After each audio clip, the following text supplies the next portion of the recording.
안녕하십니까. 숭실대학교 입학관리팀 최호진입니다. 오늘 2022학년도 숭실대학교 각종 수시 전형에 대해 안내해 드리도록 하겠습니다.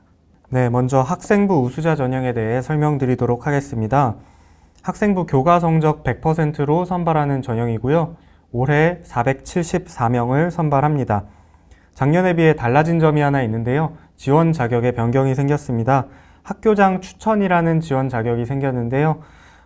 추천 인원의 제한은 없습니다. 각 학교별로 추천을 받은 인원은 모두가 지원 가능합니다. 학교장 추천하는 방법은 학생들이 일단 원서 접수를 먼저 하고요. 각 학교의 담임 선생님들이 원서 접수 대행사 홈페이지에 들어가셔서 로그인을 하시면 본인의 학교에서 어떤 학생들이 지원을 했는지 목록을 보실 수 있습니다. 그래서 그 학생들을 클릭해서 추천해 주신 다음에 학교에서 내부 결제 받으신 추천 공문을 첨부해 주시면 저희가 학교장 추천을 받은 것으로 인정하도록 하겠습니다. 다음 수능 최저 학력 기준이 있는 전형인데요. 보시면 인문경상 계열 먼저 보겠습니다. 국어의 경우 화법과 작문, 언어와 매체 중에 택 1, 그러니까 다 되는 거죠. 그리고 수학의 경우에는 확률과 통계, 기하, 미적분 상관없이 모두 반영합니다. 그리고 탐구의 경우 사회탐구, 과학탐구 모두 상관이 없습니다만 하나만 보는 건 안 됩니다. 두 개를 다 봐야 되고요. 그 두 개의 영역을 평균을 내서 소수점을 건드리지 않습니다. 예를 들어 하나가 2등급이고 하나가 3등급이면 평균이 2.5등급이죠. 그럼 그냥 2.5로 해서 더하고요. 이렇게 세 개의 영역 합이 총 6등급 이내에 들어야 합니다. 인문 경상 계열에 대한 설명입니다. 만약에 탐구를 못 맞추거나 탐구를 한 과목만 볼 경우에는 탐구가 반영이 안 되겠죠. 그럴 경우에 국어와 수학으로만 수능 최저학력 기준을 만족시키면 됩니다. 다음 자연계열 수능 최저학력 기준입니다. 자연계열의 경우 국어는 동일합니다. 화법과 작문, 언어와 매체 중에 택 1이고요. 수학의 경우 확률과 통계를 반영하지 않습니다. 미적분과 기하 중에 택 1을 해야 합니다. 그리고 탐구의 경우에도 사회탐구를 반영하지 않고 과학탐구 두 과목을 응시해야 합니다. 그렇게 됐을 때 3개 영역 중에 2개 영역 합 7등급 이내에 들어가야 합니다. 만약에 수학을 확률과 통계를 볼 경우에 지원 가능합니다만 국어와 과학탐구만 가지고 수능 최저를 만족시켜야겠죠. 다음에 올해 또 작게나마 달라진 점이 융합특성화 자유전공학부를 학생부 우수자 전형으로 선발을 하기 시작했습니다. 작년까지는 학생부 종합전형, 수시에서는 종합전형으로만 들어올 수 있었던 학부인데요. 학생부 우수자 전형에도 지원이 가능하고요. 여기도 마찬가지로 수능 최저학력 기준이 있는데 조금 독특합니다. 국어는 동일하고요. 화법과 작문, 언어와 매체 중 택 1이고요. 수학의 경우 자연계열과 동일하게 미적분, 기하 중 택 1을 해야 합니다. 다만 융합전공과 어울리게 탐구의 경우에는 사회탐구, 과학탐구 모두 인정합니다. 이렇게 해서 3개 영역 중에 2개 영역 등급 합이 7등급 이내에 들어와야 수능 최저학력 기준을 만족시킬 수 있습니다. 네, 다음으로는 학생부 우수자 전형의 간단한 입시 결과와 교과 가중치에 대해서 설명드리도록 하겠습니다. 20학년도 재작년에 비해 작년에 입시 결과가 다소 떨어진 모습을 볼 수 있고요. 특히 인문계열의 경우 0.4등급이라는 다소 꽤 큰 폭의 하락이 있었고 경상계열 0.3등급 그리고 자연계열은 0.1등급 정도의 하락세를 보였습니다.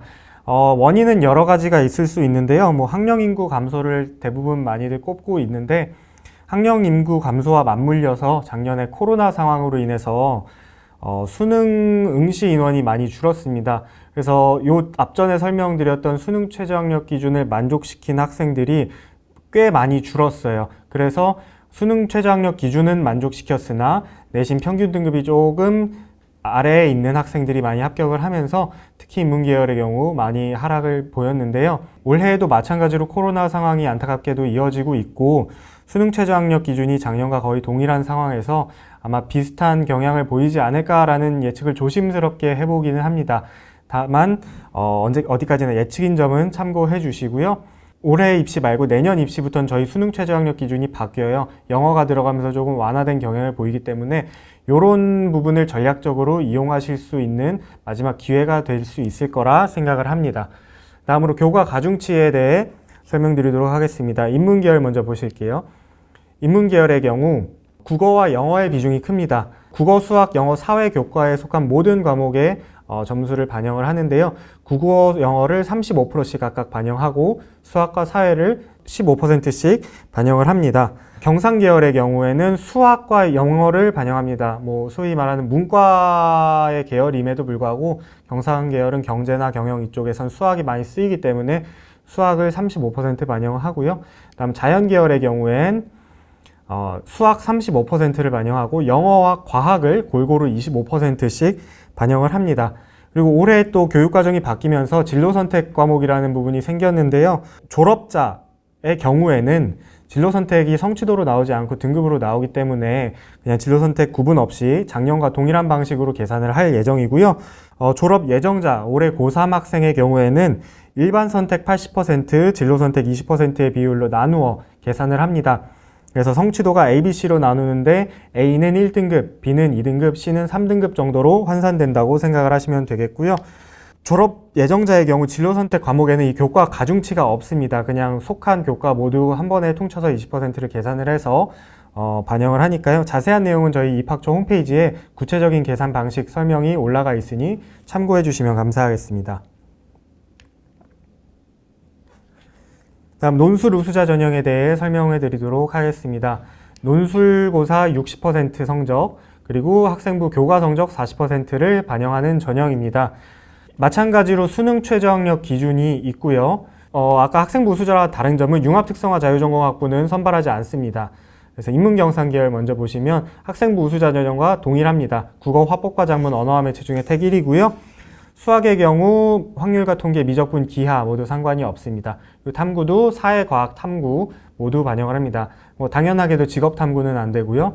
자연 계열의 경우 국어 동일합니다. 그리고 수학은 미적분, 기하 중에 택 1을 해야 하고 탐구는 과학 탐구를 반영해야 합니다.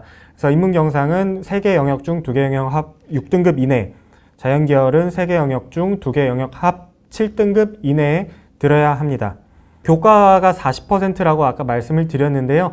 학생부 우수자 전형과 계산하는 방식은 거의 동일하지만 이제 만점이 40점으로 계산되는 점 참고 부탁드리겠습니다. 다음 간단한 입시 결과와 논술고사에 대해서 간략하게 설명드리도록 할게요. 논술 우수자 전형은 대체적으로 내신 성적이 3등급 후반에서 4등급 초반에 분포가 되어 있습니다. 그리고 합격자의 논술고사 평균 성적인데요. 논술고사 60점 만점에 인문계열 40점, 경상계열 47점, 자연계열 46.6점, 자연계열 2 35.9점의 성적을 보였습니다만 여기 보여드리는 논술고사 평균은 작년 학생들의 평균이지 참고만 하셔야 됩니다. 왜냐하면 올해 난이도에 따라서 요거는 변동이 있을 수 있기 때문에 변동의 폭이 클 수 있어서 단순 참고로 활용해 주시고요. 자연계열의 경우 1, 2로 나뉘었죠. 이 1, 2가 자연계열 1은 자연과학대학 및 IT대학, 그리고 자연계열 2는 공과대학 이렇게 분리를 해서 시험을 치렀는데 그 각 단과대학에 맞는 문제를 출제를 한 것이 아닙니다. 그냥 단순히 코로나로 인해 학생들을 분산시키기 위해 교실을 나눈 것이기 때문에 기출문제를 풀어보실 때 IT대학 지원하고 싶다고 자연계열 1 기출문제만 풀어보시거나 하시지는 마시고요. 자연계열 1, 2 모두 풀어보시는 것을 추천을 드립니다. 다음 논술고사 문제에 대해서 간략하게 설명을 드릴게요. 인문계열입니다. 인문계열의 경우 인문사회 문제가 2문제가 출제가 됩니다. 글을 쓰는 문제 2문제라고 생각을 하시면 돼요. 100분의 총 응시 시간이 주어지고요. 글 쓰는 문제 2문제를 논리적으로 잘 작성을 하시면 좋은 성적 받으실 수 있을 거고요. 경상계열의 경우 좀 특이합니다.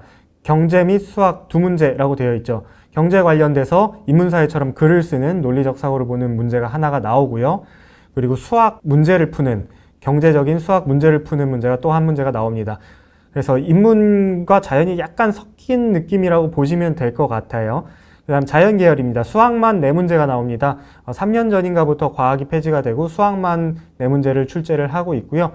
그래서 내신 성적이 그 교과 성적이 막 3등급 후반 4등급 이러면은 특히 인서울 쓰기 조금 부담스러우실 수 있는데 그 와중에 수학에 좀 자신이 있다, 그리고 수능 최저를 맞출 자신이 있다라고 하시는 분들은 논술 우수자에서 아주 우수한 성적을 받으실 수 있을 겁니다. 아래 보시면 수리논술 문제수는 추후 변동 가능이라고 써 있는데요. 변동할 가능성이 거의 희박합니다. 웬만하면 저희가 미리 공지한 대로 그대로 진행을 하는데, 네 문제 진행을 하는데 혹시나 코로나 상황이나 여타 불가피한 상황으로 인해 변동이 있을 경우에는 저희가 숭실대학교 입학처 홈페이지에 공지를 하니까요. 항상 눈여겨보시기 바랍니다. 하나만 더 말씀을 드릴게요. 논술 우수자 전형에서 논술 문제 범위, 출제 범위가 어디냐 이런 질문들도 많이 하세요. 그러니까 그런 거는 저희가 모든 교과 과정이라고 말씀을 드리고 있는데 특히 자연계열에서는 일단 진로 선택, 기하는 빠진다고 생각을 하시면 되고 저희 8월 6일에서 8일 3일간 모의 논술고사 시행을 합니다. 비용이 드는 건 아니고요. 무료입니다. 인터넷으로 홈페이지 오셔서 그 3일 동안 신청하시고 원하는 시간에 응시를 하시면은 저희가 첨삭은 아니지만 채점까지는 다 해서 점수까지 공개를 해드리니까 꼭 8월 6일, 7일, 8일, 3일 모의 논술 참고해 주시기 바랍니다. 다음으로 소프트웨어 특기자 전형입니다. 학생부 우수자 전형이나 논술 우수자 전형만큼 많은 학생을 선발하는 전형은 아닙니다. 적은 수를 선발은 하지만 그래도 소프트웨어 쪽에 관심 있는 학생들에게 좋은 기회가 될 수 있는 전형이고요.